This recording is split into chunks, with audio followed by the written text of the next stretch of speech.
ऐसा हुआ तब उस बालक ने जन्म लिया और जन्म लेते ही एक लंगोटी को बांधा और वन के लिए भाग पड़े हैं।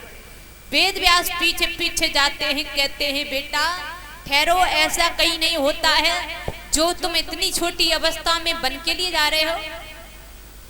सुखदेव जो तोता था ना, वो जन्म लिया, उसने उसका नाम सुखदेव रख दिया और उसने अपने पिता को भी समझाया कि संसार में कोई किसी का नहीं है।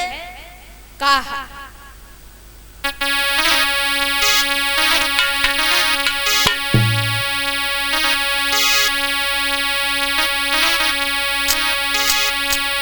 कि सुर नर मुनि की यही सब रीति,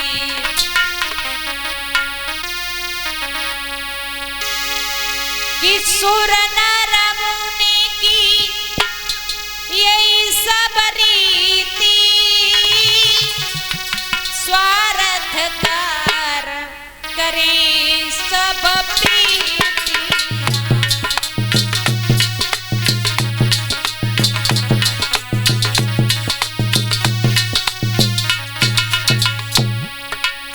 सुर नर मुनि की,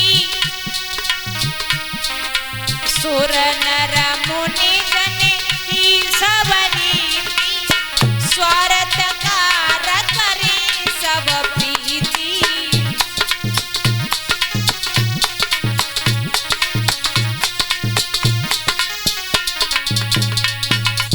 सुर नर मुन जन की सब ये रीति, स्वार्थ कार करें सब प्रीति। सब स्वार्थ से प्रीत करते हैं।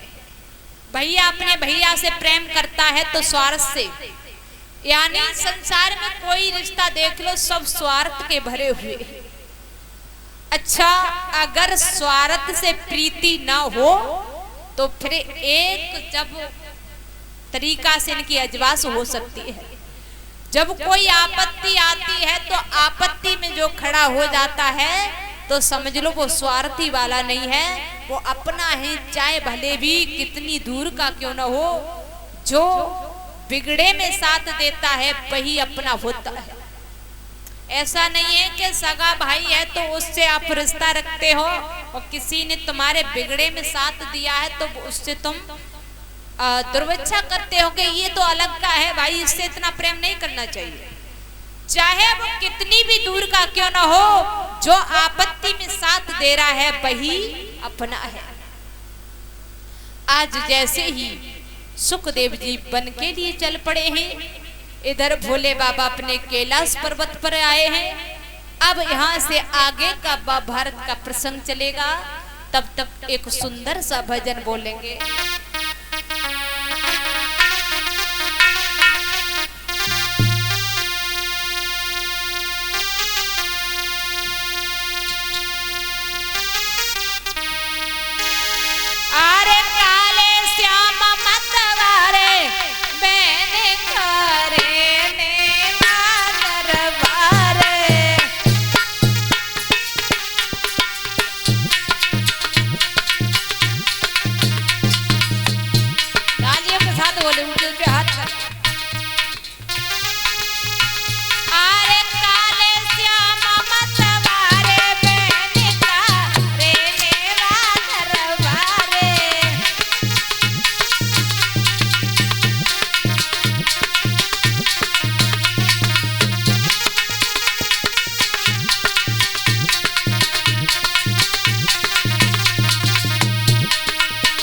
अरे कर की प्रीति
गोविंद भगवान की।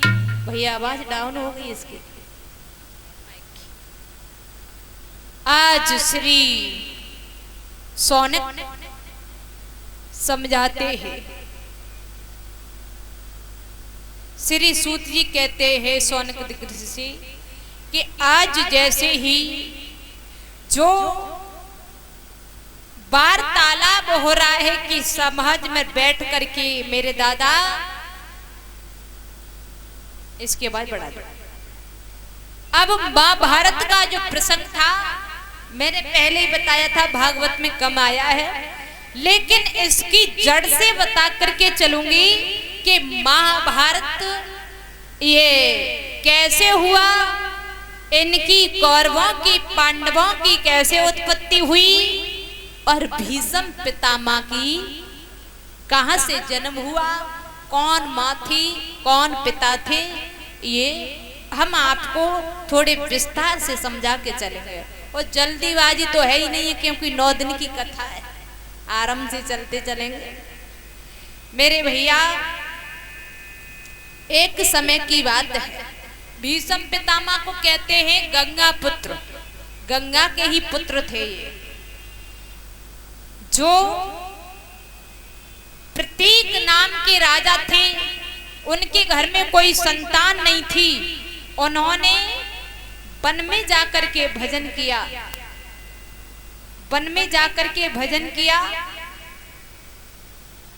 काफी समय हो गया, उसके बाद में उनके घर में एक सुंदर सा एक बच्चे का जन्म होता है।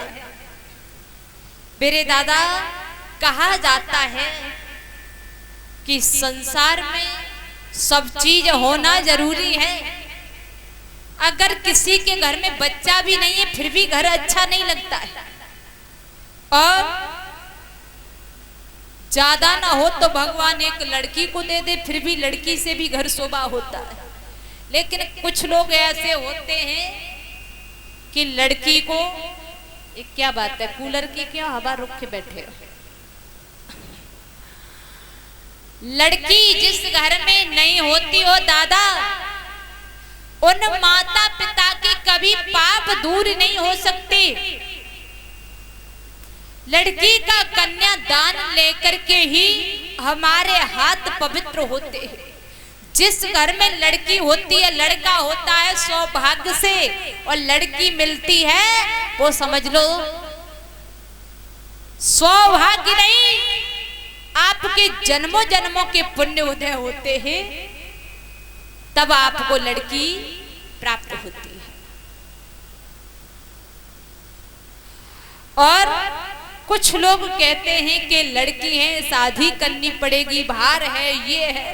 लड़की के भाग्य से भगवान उतना ही देते हैं। जिनकी लड़की नहीं है वो कितने पैसे वाले हो गए, कभी देखा है आपने? ऐसा नहीं सोचना चाहिए। एक विद्वान लिखते हैं,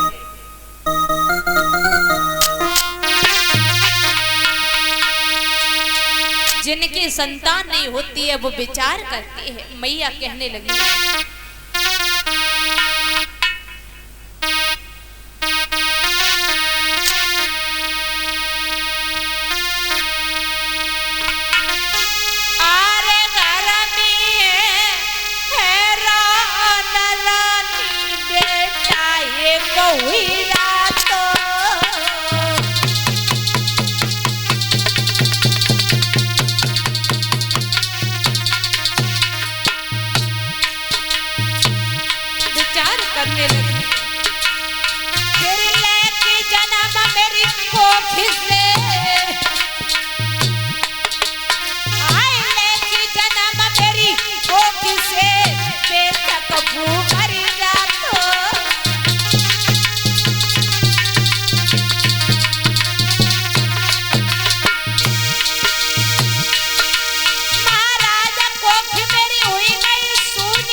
मैया कहने लगी है तो सोचने लगी कि हम गंगा जी का ध्यान रखें।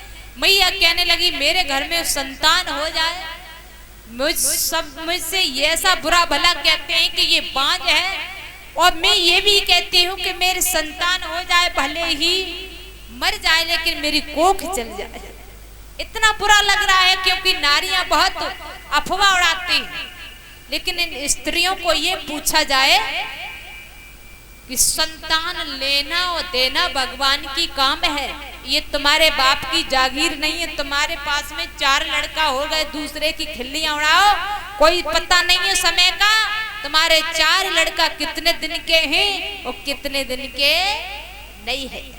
ये प्रभु की सब माया है, कोई पता नहीं। किसी का घमंड नहीं करना चाहिए, अपनी संतान का नहीं, न अपनी माया का, न अपने ज्ञान का, न अपने शरीर का।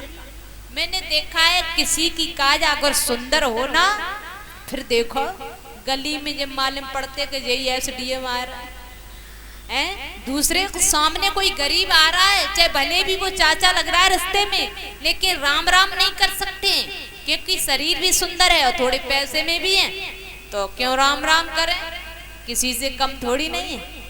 लेकिन ये तो शरीर भगवान परीक्षा देने के लिए देता है सुंदर। अगर इस शरीर का तुमने अच्छे से किसी से झुकना सीख लिया, झुकता है वही इंसान होता है और अकड़ता है। कहते ना झुकने में वो इंसान की पहचान होती है कि ये इंसान है, और अकड़ता है वो एक मुर्दे के समान होता है। जो अकड़ता है, अकड़ता कौन है? मुर्दा होता है ना, वो अकड़ जाता है। जो झुकता है वो इंसान होता है और अकड़ता है वो मुर्दे के समान होता है। हमेशा झुकना सीखिए। और कितना भी बड़ा पद क्यों न मिल जाए तुम्हें, लेकिन अपने चाचा दाऊ माता पिता के लिए तुम बच्चा ही रहोगे। पायर ऑफिस में काम कर रहे हो तो वहां आके दिखा सकते हो, लेकिन बेवाली आंखें घर पे मत लेकर के आओ। कुछ लोग तो ऐसे होते हैं कि जो ऑफिस में बैठते हैं तो माँ थोड़ी फोकस से बात करते हैं तो वही फोकस घर पे भी दिखाने लगते हैं, लेकिन घर पे तो उनके सामने दिखाएंगे, माँ बाप के सामने, बहन भाई के सामने, और जो वो एक होती है ना बस साथ पढ़ के आती हैं, उनके सामने नजर दाल गल पाती है बिल्कुल, क्योंकि पत्नी के आगे नहीं दाल गल पाती है। वो तो भाई नीचा करके रखते हैं, चाहे कितना भी बड़ा पद क्यों ना मिल जाए। लिखा भी है कभी कि क्या छुपा दिया हर नारी में, और न कुछ देखने में आता है। नारी के आगे सूरो वीर वाला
कवि ने की है कि आज कल की कलयुग की बात